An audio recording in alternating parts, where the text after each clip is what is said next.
Почитувани, ова е аудито Q8 на Филипче, купено од фирмата која продавала јагле на ЕСМ 3 пати поскапо. Народот плаќа за Венко да се луксузира. Да одиме со ред. Венко Филипче лично имал профит од препродажбата на 3 пати поскапиот јаглен од Грција на ЕСМ од 2022 до 2024 година. Најскап договор за јаглен кој го склучила ЕСМ, а е по цена од 82,5 евра за 1 тон со вкалкулиран ДДВ, е со компанијата Zobek Mining Group. Договорот со Zobek Mining Group бил склучен во септември 2023 година, првично за испорака на 200.000 тони јаглен за рек Битола во рок од една година. Со два анекса, количината на испорака била зголемена. Прво за 40.000 тони, а потоа за уште 48.000 тони, со што доаѓа до вкупна цифра од 288.000 тони.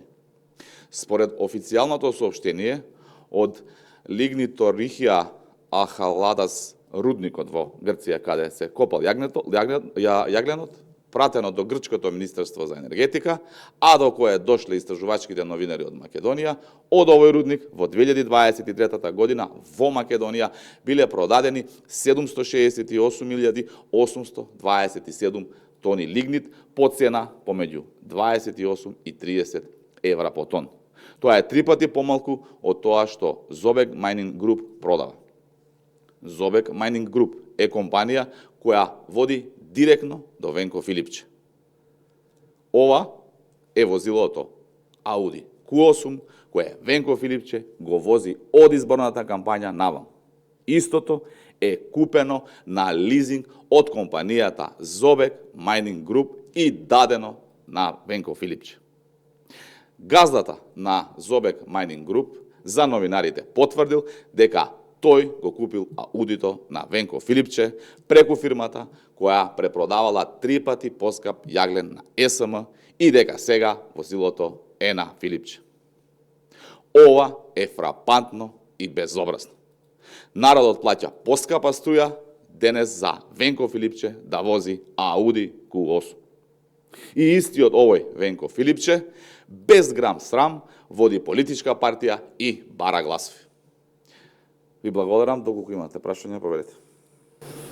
Повторно за Филипче, малку поинаку, тој вчера излезе со став околу барањата на Бугарија и македонската интеграција. Оно што можеме да го прочитаме е дека бара гаранција од Бугарија дека нема повеќе да има барања во делот на идентитетот и јазикот, нешто што наликува на тоа што вие како став, како партија владеачка го имате, барањето на гаранции. Како гледате на оваа промена на ставот на Филипче? Благодарам на прашањето. Да, точно ете, Филипче дојде на ставот на ВМРО ДПМН дека не е само прашање промената на уставот. Но истовремено не може да знаеме на што сме со ваков човек. Ова е израз на една нестабилност која што се повторува во СДСМ. Второ, ние не знаеме ни што е причината за ова негово однесување и дали ова негова изјава ќе еволуира во изјава како она додека дишам мојата македонска жица, никој нема да ја допре, пошто ќе следи едно ново велепредавство на македонските национални интереси, слично со она што се случи со неговиот ментор, со кого тој е вака секој ден. Дали ова него го учи Заев или не знаеме, но факт е дека во СДСМ во ставовите на Венко Филипче не може да се препознае стабилност.